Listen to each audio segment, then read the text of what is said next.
የሚከራይ ቤት ፈልጌ ዞሬ አጣሁ። የሚጠራው አንድ ክፍል ቤት የደሞዜን 2 ምናምን እጥፍ ነው። የደሞዜን እጥፍ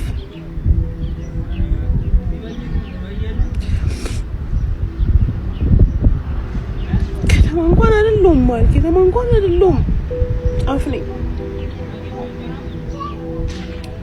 እንጂ አንድ ክፍል ቤት እንደዚህ አንድ ክፍል ቤት በመቤቴ ሳምንቱን ሙሉ ዞርክ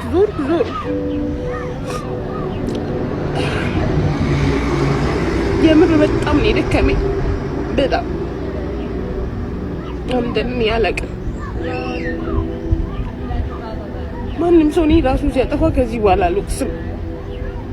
አሁን ላይ የመከራ እቁብ ደርሶት የሚወጣለት ደግሞ ሀዘኑን የሚገልጽ ተረኛ ሰው ማን ነው ማለት ነው የጀመርነው እንጂ ሁላችንም በየተራ ሀዘናችንን፣ ችግራችንን፣ እንጉርጉሯችንን፣ ስቃያችንን በዚህ በሶሻል ሚዲያ ዘመን ማንም ሰው ችግሩን ደብቆ በማይዝበት ገበና የሚባል ነገር በሌለበት ዘመን ላይ አውጥተን እየተናገርን ነው ያለነው።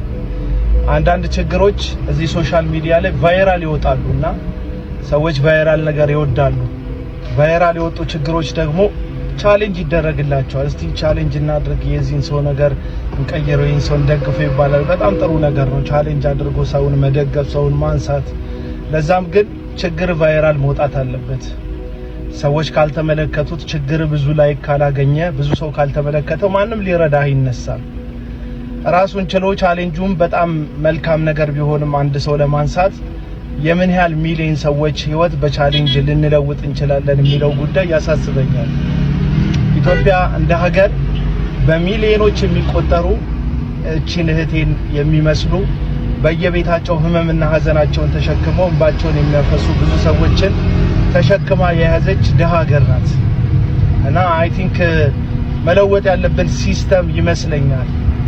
በዚህ ነፃ ገበያ ላይ ነጋዴዎችና ባለሀብቶች ደግሞ ትልልቅ ቦታ ላይ ያሉ ሰዎች ራሳቸውን ተጠቃሚ በሚያደርግ መልኩ በሚሊዮን የሚቆጠረውን ህዝብ እንደፈለጋቸው እንደ እንዝርት ሲያሾሩትና ወደፈለጉበት መንገድ ልክ እንደ መስኖ ውሃ እየቀደዱለት መስመር ሲያበጁለት ሲስተዋላል። በመቶ ሚሊዮን የሚቆጠር ህዝብ የራሱን ዕጣ ፈንታ በራሱ መወሰን አለበት። ይህን ስናገር ስለ አመጽ፣ ስለ ነውጥ፣ ስለ ብጥብጥ፣ ስለ ክፋት፣ ስለ ተንኮል፣ ስለ ፖለቲካ እያወራው አይደለም። ይህን ስናገር ስለ ህዝብ አቅምና ስለ ህዝብ ጉልበት እያየው እያንዳንዳችን ኪሳችን ውስጥ ያለው ገንዘብን ባለማውጣት በጣም ብዙ ነገር መለወጥ እንችላለን። የዳቦ ዋጋ ለማይቀንሱልን ስግብግብ ነጋዴዎች፣ የስንዴ ዋጋ ለማያሳንሱልን በሀብት ላይ ሀብትን መደርደር ለሚፈልጉ በቃል ለማያውቁ ሆዳሞች እኛም ኪሳችን ውስጥ ያለችዋን 50 ብር የሚሆን 10 ብር በመከልከል የነሱን ኢኮኖሚ በሁላችንም ኪስ አቅም መዋጋት እንችላለን ብዬ አስባለሁ። ለምሳሌ ዳቦ 1 ወር 2 ወር መመገብ ብናቆም አንመገብም ብንልና እነ እትዬ ባዩሽና እነ እትዬ አስካሉ በየሰፈሩ የሚጋግሩትን አምባሻና ቢጤሌ ነገር እየገዛን መመገብ ብንጀምር አንድ የእነ እትዬ አስካሉን ኢኮኖሚ መገንባት እንችላለን። ሁለት የነዚህ ጥጋበኛ ስንዴ ሻጭ ዳቦ ሻጭ የሆኑ ሰዎች እነሱ በገዛ አቅማቸው ስንዴውና ጤፉን ይዘው ህዝብን በፈለጉት ዋጋው እያወጡ እየተመኑ ለሚያሰቃዩ አሰቃዮች መልስ መስጠት እንችላለን ብዬ አስባለሁ። ለምን ህዝብ እንደ ህዝብ የተበተነ አቅምና ኃይል ስለሆነ ይዞ እያባከነ ያለው አንድነት ፈጥረው ራሳቸውን ለማበልጸግ የተከማቹ ጥቂት ሰዎች እንደፈለጉ እንዲዘውሩትና እንደፈለጉ እንዲያንቀሳቀሱት ራሱን ያመቻቸ ይመስለኛልና እዚህ ላይ እንግዲህ ኢትዮጵያ ውስጥ ያላችሁ ሶሻል ሚዲያ ኢንፍሉዌንሰሮች ምን እንደምትሰሩ አላውቅም።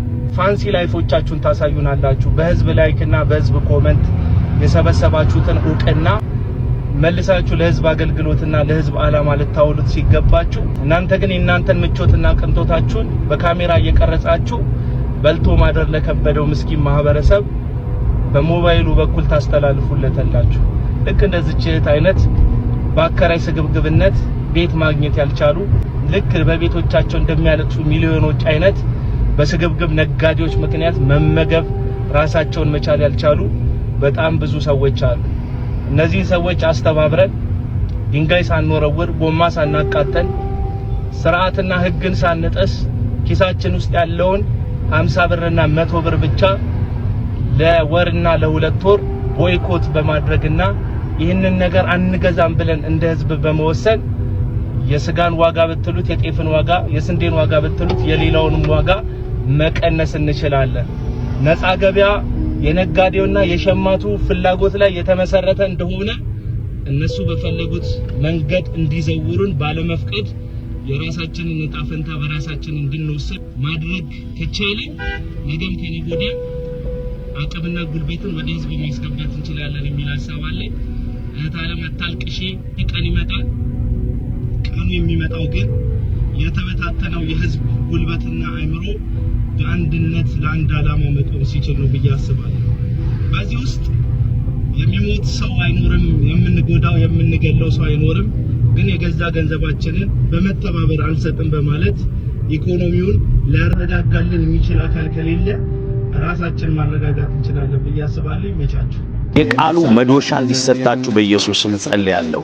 የጠላትን ፕሮግራም የጠላትን አጀንዳ በጌታ በኢየሱስ ስም ከዚህ ሰዓት ጀምሮ የምትበቱበት የእግዚአብሔር የቃሉ መዶሻ በጌታ በኢየሱስ ስም አሁን እንዲሰጣችሁ ጸልያለሁ። እህቴ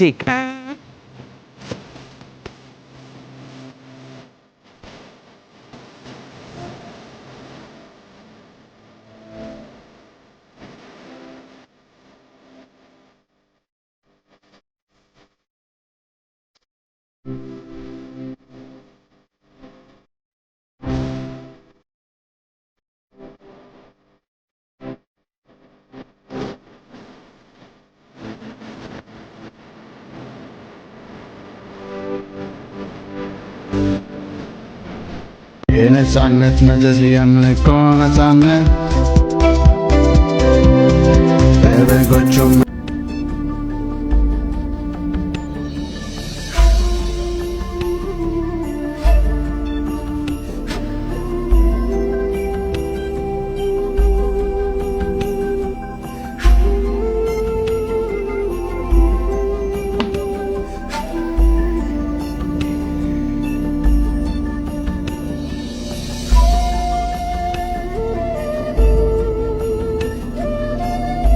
ቀጣይ ማክሰኞ በቀን 9 ለሁሉም ሰው ለባለጠግነት የሚሆንን መጎናጸፊያ ሰጣችኋል። ይሄ መጎናጸፊያ ወደ እጃችሁ ሲገባ ሚሊዮኖች ይከተሏችኋል። ይሄ መጎናጸፊያ ወደ እናንተ እጅ ሲገባ ባለጠግነት ይከተላችኋል። ይሄ ባለጠግነት ላይፋችሁ ላይ የሚለቀቅበትን መጎናጸፊያ የወሰዳችሁ ሳል ያስነካችሁት ነገር በሙሉ ሚሊዮኖችን ይወልዳል። ደማችሁን ሲጠጣ የነበረ ተምች ኩኩባና ደጎባ አንበጣ ተጠርጎ ወጣ። ጮክ ብላችሁ ለውጥ ሆነ። 2 3 4 5 6 የመጨረሻ ከፍ አርጉ። በዚህ 3 ቀን እግዚአብሔር በጆሮአችሁና በአይናችሁ ፊት አዲስ ነገር ያድርግ።